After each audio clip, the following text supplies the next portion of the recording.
Hey, it's Dr. Graves, the Keto ND, back on. Still our lunch break wrapping up here, and I wanted to give a summary.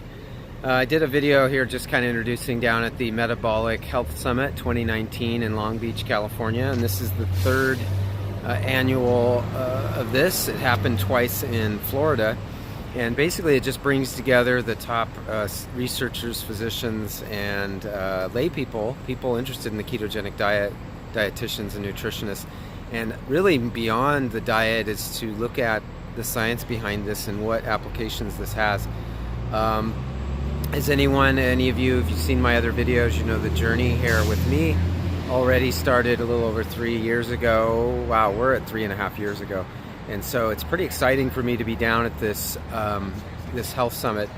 And so what I wanted to go through was that what was covered so far in last night and this morning's sessions was primarily cognitive issues, and specifically Alzheimer's, dementia, cognitive decline, as well as autism.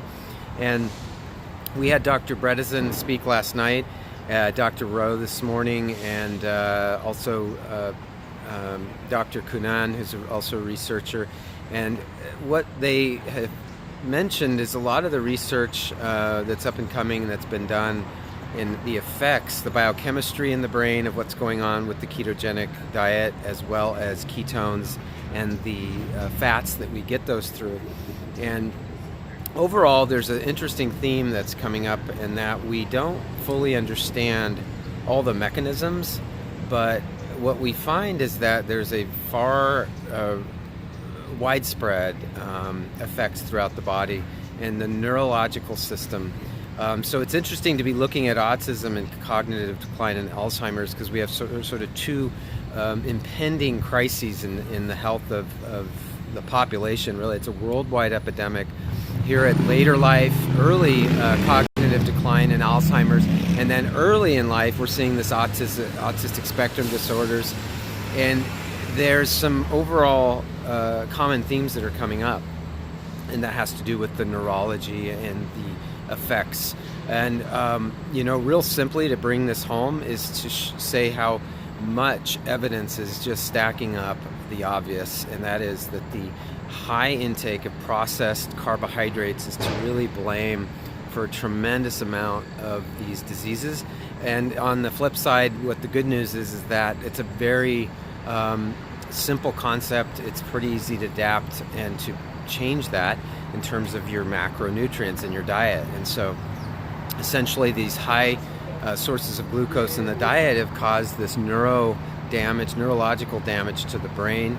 There's other factors, of course, but it's exciting to see what simple changes in diet can do, and through targeted supplements and supportive therapies that all have benefits without the negative side effects of drugs. And as we know, if you know or don't know this, is that for Alzheimer's and cognitive decline and autism, another common theme is that there are no effective drugs for those diseases, and so people are left with little to do. And so, yeah, it's great. I mean, the other thing that's been talked about, we had some presentations from the Max Love Foundation and the Charlie Foundation, which are helping parents and caregivers in the support of kids with different conditions, between cancer, childhood cancers, as well as the issues that come up with kids especially. But what they're showing is a lot of, in cooking demonstrations and in the right support mechanisms, is teaching people how to eat differently is really not as difficult as we once thought. Ketogenic diet has been long dismissed as a impossible to follow and stick with, and a very unhealthy and unnatural diet. This is quite a myth, and it really is just a variation of a normal human diet, and all it requires is a little bit of education. Another fun thing at this expo here is these vendors that are all out and about with us, and they have a lot of products that are supporting this. So you can now find out quite easily online and at your local grocery stores products that can really help support you in this endeavor.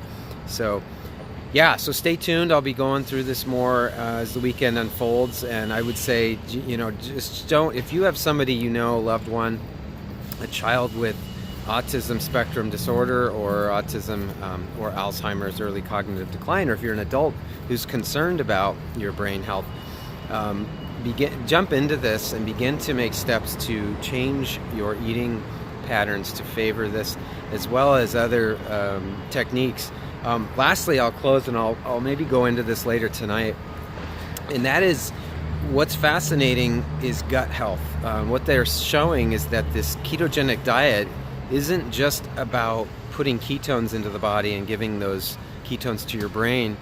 It is also about the changes that occur in the gut microbes. So that is the bacteria that resides within the gut. And in fact, they're showing that a lot of the gains, the positive effects of a ketogenic diet is actually how it changes your gut flora.